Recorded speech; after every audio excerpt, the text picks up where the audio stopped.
Hello दोस्तों, आज सीखेंगे हम कंपाउंड इंटरेस्ट में ट्री मेथड की सहायता से ब्याज कैसे निकाला जाता है।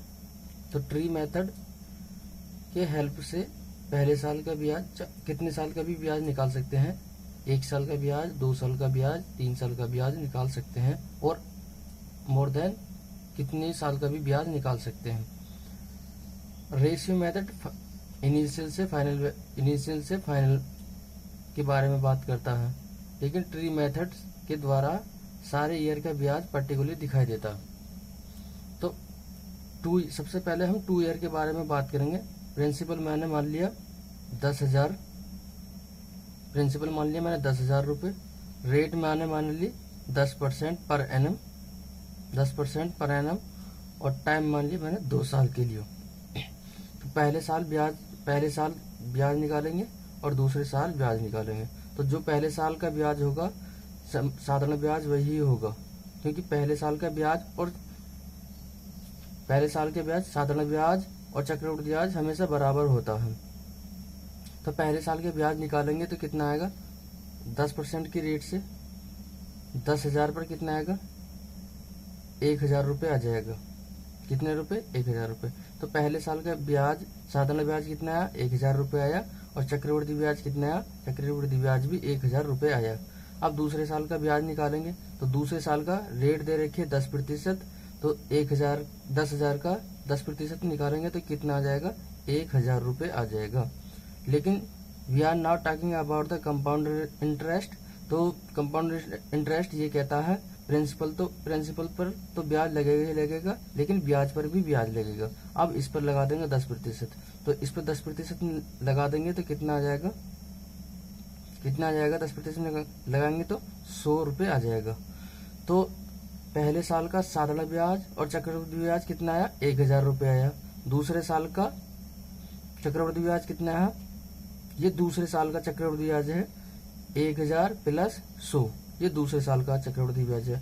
लेकिन 2 साल का चक्रवृद्धि ब्याज की बात करें तो 2 साल का चक्रवृद्धि ब्याज, पहले साल का चक्रवृद्धि ब्याज प्लस दूसरे साल का चक्रवृद्धि ब्याज।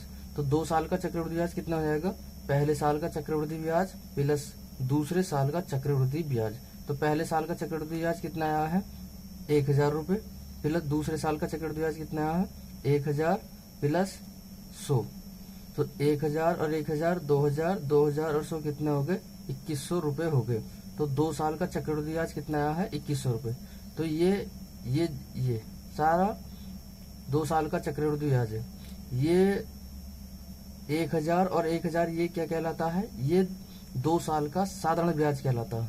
तो साधारण ब्याज की बात करें 2 साल के तो कितना आएगा साधारण ब्याज, 1,000 प्लस 1,000।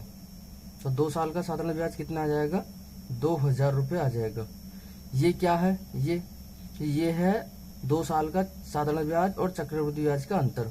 तो 2 साल का साधारण ब्याज और चक्रवृद्धि ब्याज का अंतर कितना है, 2 साल का साधारण ब्याज और चक्रवृद्धि ब्याज का अंतर 100 रुपये।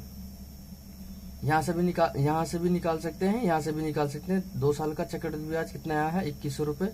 2 साल का साधारण ब्याज कितना आया है, 2,000 रुपये। तो 2,100 में से 2,000 घटा देंगे तो कितना बचेगा, 100 रुपये बचेगा।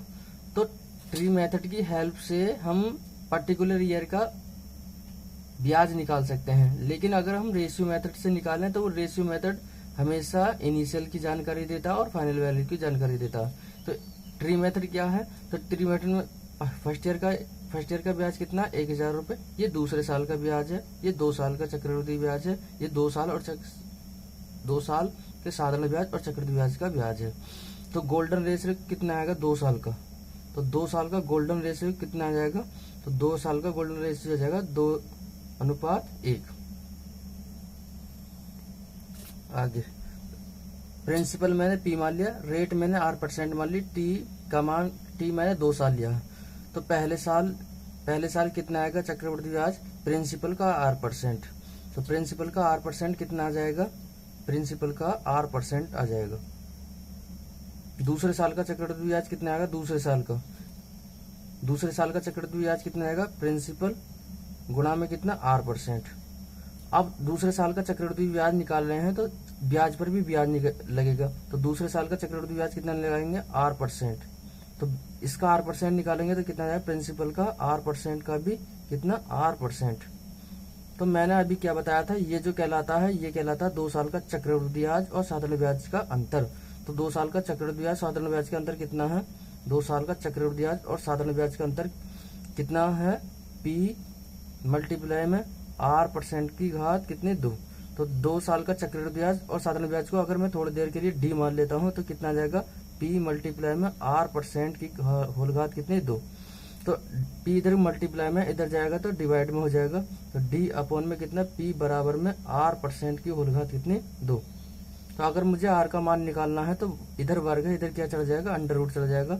तो P का R का मान कितना आ जाएगा, तो R का मान आ जाएगा अंडर रूट D बटे में कितना, P।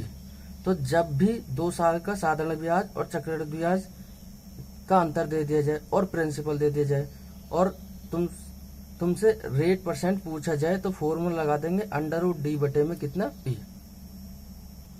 अब लेते हैं 3 साल के लिए। तो मैंने प्रिंसिपल मान लिया 10,000 रुपये, रेट मान ली मैंने 10% और टाइम ले लिया मैंने 3 साल। तो 3 साल का चक्रवृद्धि ब्याज कैसे निकालेंगे, तो पहले साल का चक्रवृद्धि ब्याज और दूसरे साल का चक्रवृद्धि ब्याज और तीसरे साल का चक्रवृद्धि ब्याज। तो प्रिंसिपल दे रखा 10,000 रुपये, रेट है 10%। तो पहले साल का चक्रवृद्धि ब्याज कितना आ जाएगा, 1,000 रुपये आ जाएगा। दूसरे साल का चक्रवृद्धि ब्याज कितना आएगा, प्रिंसिपल पर तो लगेगा, लगेगा ब्याज पर भी लगेगा। तो प्रिंसिपल पर कितना लगेगा, 10% लगाएंगे तो दूसरे साल का चक्रवृद्धि ब्याज कितना आएगा, 1,000 रुपये प्लस। अब इस पर निकालेंगे 10%। तो 10% कितना आ जाएगा इसका, 1,000 का 10% कितना आएगा, 100 रुपये आ जाएगा। तो पहले साल का चक्रवृद्धि ब्याज कितना है, 1,000 रुपये। दूसरे साल का चक्रवृद्धि ब्याज कितना, 1,000 और 100, तो कितना है, 1,100 रुपये। तीसरे साल का चक्रवृद्धि ब्याज कैसे कितना आएगा, तो प्रिंसिपल पर तो लगेगा। तो प्रिंसिपल 10% निकालेंगे 10,000 का तो कितना आएगा, 1,000 रुपये प्लस ब्याज पर भी ब्याज लगेगा। तो इस पर भी ब्याज लगेगा, इस पर भी ब्याज लगेगा और इस पर भी ब्याज लगेगा। इस पर निकालेंगे तो कितना ब्याज आ जाएगा, 1,000 का 10% 100 रुपये आ जाएगा।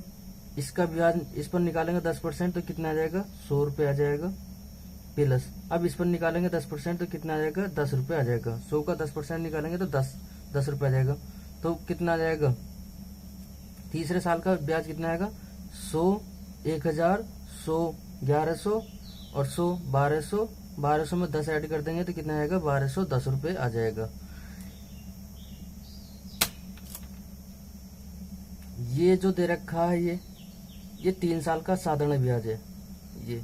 तो 3 साल का साधारण ब्याज कितना आ जाएगा, 3 साल का साधारण ब्याज आ जाएगा 1,000, 1,000 और 1,000, 3,000 रुपये आ जाएगा 3 साल का साधारण ब्याज।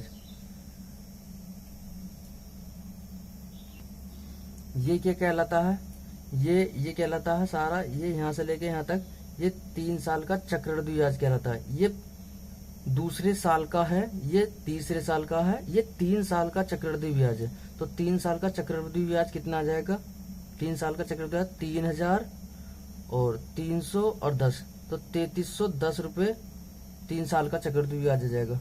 3 साल का चक्रवृद्धि ब्याज और 3 साल का साधारण ब्याज का अंतर कितना आ जाएगा, 3,310 में से 3,000 घटा देंगे तो कितना आ जाएगा, 310 रुपये आ जाएगा। यहाँ से भी ये क्या कहलाता है, ये कहलाता है 3 साल का चक्रवृद्धि ब्याज और साधारण ब्याज का अंतर। यहाँ से भी देख सकते हैं, यहाँ से भी देख सकते हैं। तो 100 और 100 200, 200 और 100 300, 300 और 10 कितना आएगा, 310। तो ये जो कहलाता है ये 3 साल का चक्रवृद्धि ब्याज और साधारण ब्याज का अंतर कहलाता है। अगर इस फॉर्मूले से निकालेंगे तब भी इतनी आएगा, 310 आएगा। 3,310 में से 3,000 घटा देंगे तो 3 साल का चक्रवृद्धि ब्याज और साधारण ब्याज का अंतर कितना आ जाएगा, 310 आ जाएगा। तो ये थी 3 साल के लिए चक्रवृद्धि ब्याज निकालने की ट्री मेथड।